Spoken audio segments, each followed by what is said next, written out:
Hello, have you ever thought about purchasing some land? You know, getting out there to the wild beyond, the nice, beautiful, lush green grass and seeing the nature at its very best? Well, before you buy that land, today I would like to share with you some tidbits that I've learned in my experience in purchasing land. So stay tuned and let's talk about some questions that you should ask yourself before you buy that piece of land. Grow, eco neighbor, grow, eco neighbor, grow, eco neighbor, grow, eco neighbor. So you've decided to invest in some property. Now today I'm going to talk about mainly just buying raw piece of land and whether you want to use it for building your new dream home, or whether you just trying to build a homestead, or you just want to do some raw land for its investment. First question that you got to ask yourself, why do I want this land? That's the first question. What's the purpose? Do I really want this piece of land to build my homestead? Or maybe I just want this raw piece of land to grow a garden? Or maybe I just want to grow some cattle or what have you. So ask yourself, the first question that you have to ask yourself is, why do I want this land? What's the purpose? Because that's going to be the determining factor of how you move forward from that point on. Now, all of these questions are not put in order as far as which one is more important than the other. I feel like all of these questions are very important, and there's no one right or wrong way to address some of these questions, but I do believe that they are very important, and I wish someone would have shared some of these things with me. Just to kind of give you a little history, I'm not a real estate agent. I don't profess to be a real estate agent, but I have experience in life, and I've purchased land far as raw land to build my home. I've also purchased land that already had existing home. And I've also purchased just raw land, untouched, never been planted on, nothing. It's just natural land. So I just want to share some things that I learned along the way that hopefully it can be helpful to you. The next question is location. I know you hear when it comes to real estate, location. Location is always important when it comes to real estate. If you're thinking about actual homesteading, accessibility, where are you located? Are you far outside of town? Do you have medical conditions? Is this something where you do have access to a medical facility? What type of amenities around your area do you have? If you're thinking about homesteading, you're thinking about growing cattle, you're thinking about timber. If you're using that land for timber, how close is that sawmill? How many miles would I have to transport my animals to a hospital? Or is there a veterinary facility or mobile facility available in that area? Just think about all of those different things as far as land usage. If it's hunting, what are the requirements in that area? Take the time to visit your land at different times. Maybe in the afternoon, early morning, learn where the sun rises, learn where the sun set. Where were you thinking about if you're building a structure? Were you looking at putting your garden in full sun, partial sun? Take a look and see so you can map out the orientation where you want to place everything on your land. That's vital. When it rains, take a look at the saturation as far as, does the rain just run completely off, or does it kind of just sit there? Is it become a real wet, moist area? Keep those things in mind. Also consider doing a soil test. Make sure you do a soil test. Learn the history about that piece of property. Know what you're going to need to get that property up and growing, especially if you're dealing with the agriculture aspect. Another thing, I've known someone that purchased a piece of land years ago, decades ago, and they stopped, and the land grew up. They stopped utilizing that land, but they used that land as a dumping area for old wrecked cars and gas tanks and a bunch of other stuff. And yeah, they got the physical big pieces off the land decades ago, but the trees grew up. But guess what? They had a actual cleanup that needs to happen on that land. And this guy bought this land, and over half of his land, he had to go through EPA clearance. He had to go through a whole list of different things because there was a cleanup that he had to perform, and it was very, very costly for this guy. So just make sure that you do your research. Another question you want to ask yourself, amenities. What type of amenities do this piece of property have? Does it have electric, water, sewage? Is it a well? When was the well built? How long was that well put in place? You're going to have to get it inspected. Yes, get it inspected. If it's already been there, it's been handed down throughout the years. Make sure that it's up to code. If it's not, you're going to be responsible for bringing up the code. So all of those different things you want to consider before. Go out there and check your phone. Am I getting a signal? If you're doing YouTubing, or if your business is remote, or if you're working at a job, you're working remotely, they have access to infrastructure as far as telephone line, Wi-Fi communication, fiber optics. Think about all those different things. Some things you may have to sacrifice if you're trying to go off grid or what have you. So those are some of the things you want to consider. Another question is, am I paying too much for that piece of property?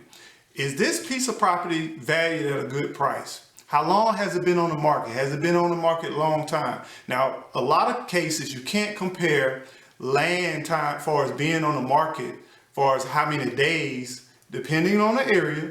Most of the time, land is on the market a whole lot longer than actual real estate, as far as a house, as far as some type of infrastructure, some type of building that's on that actual land. So typically, in most cases, not all, depends on your area. Some cases, land is just booming. So just make sure that you look at how long it's been there, because that can help you in some negotiation tactics that you want to do when you're getting ready to negotiate for the price.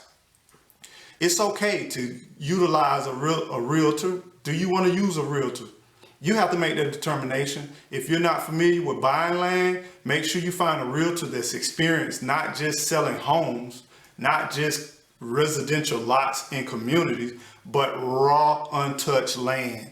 Make sure that realtor has shown and proven experience where they know how to actually buy and sell raw land, because they're going to give you some insight about some things that a standard residential realtor may not be aware of, or they may not have that experience. Not to say they can't do it, by no means, but just take your time and make sure you find someone who's very knowledgeable. And then ask them to run a CMA, comparative market analysis, to make sure you're getting the best deal. Make sure you are looking at what are the recent sales in that area.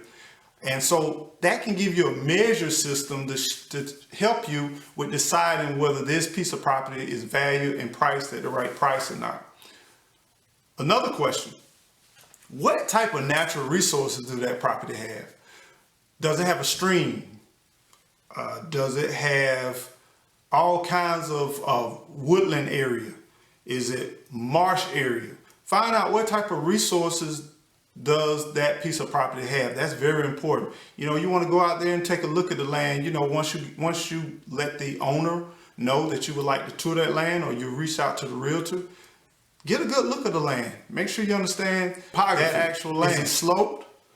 Is it lowland, wetland?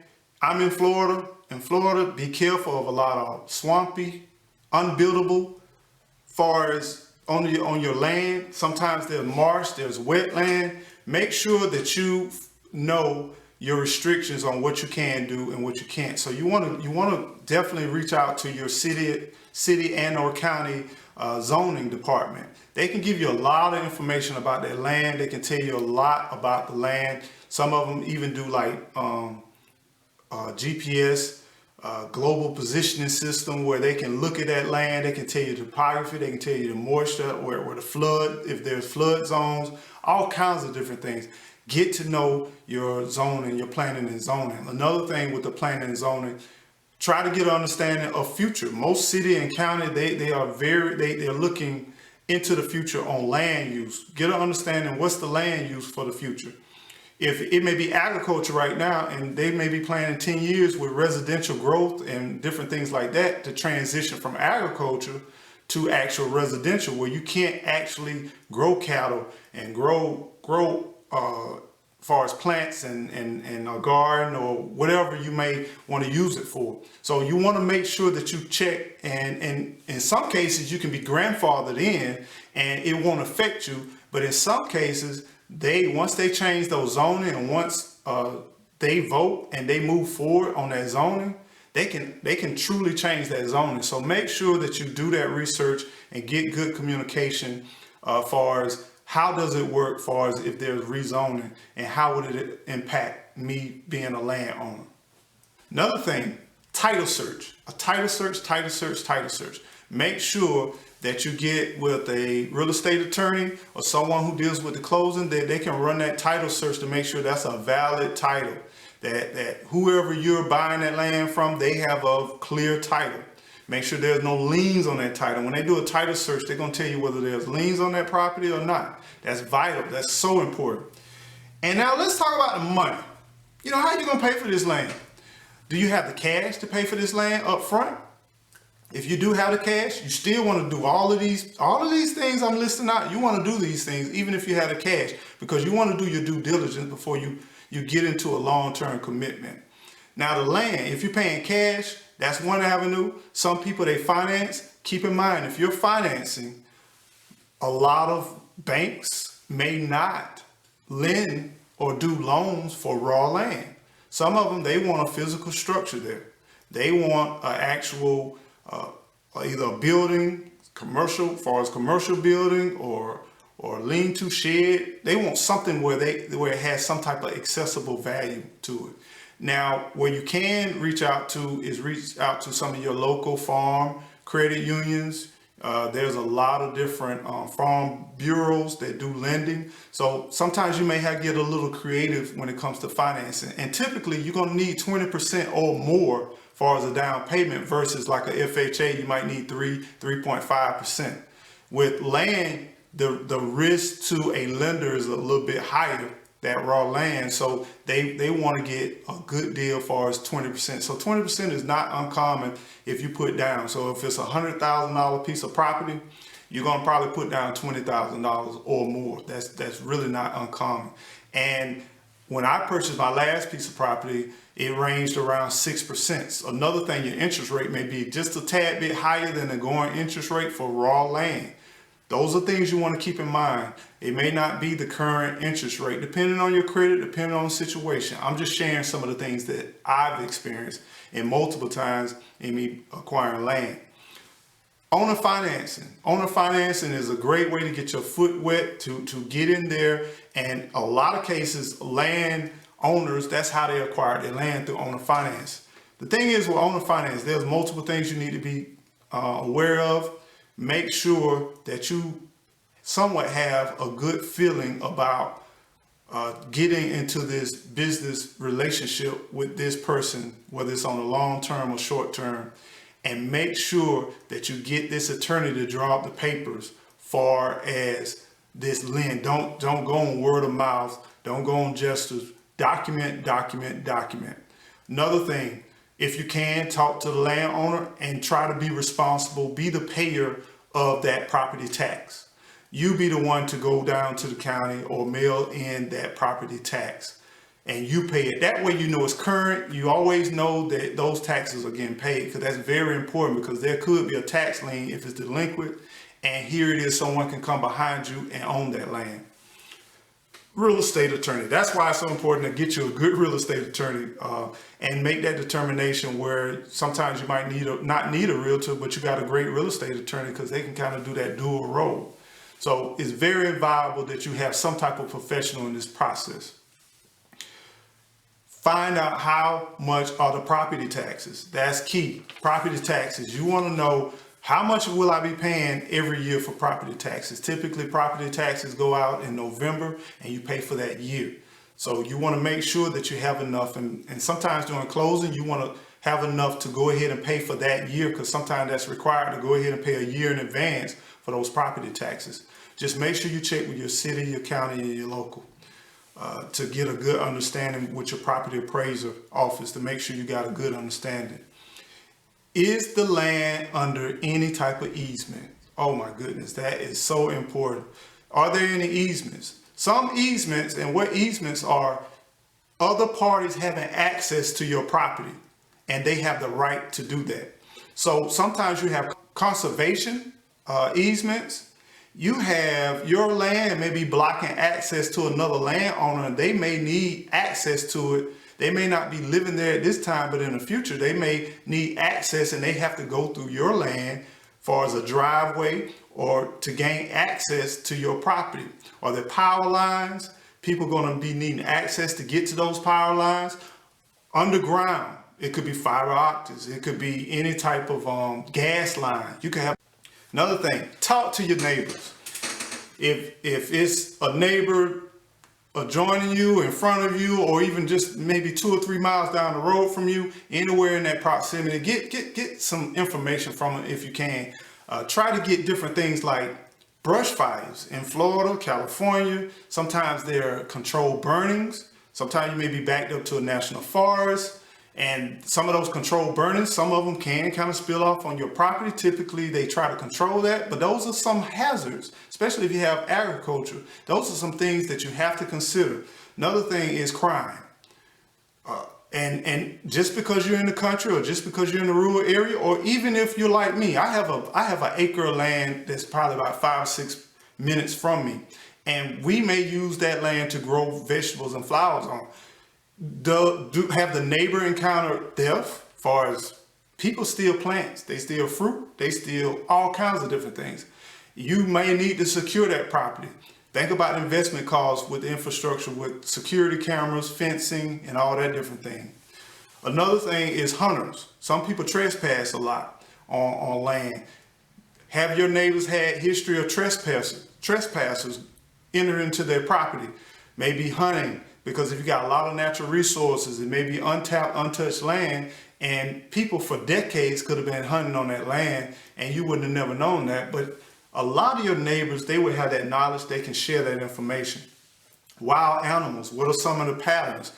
If you're thinking about growing goats, chicken, cattle, what have they encountered as far as wildlife?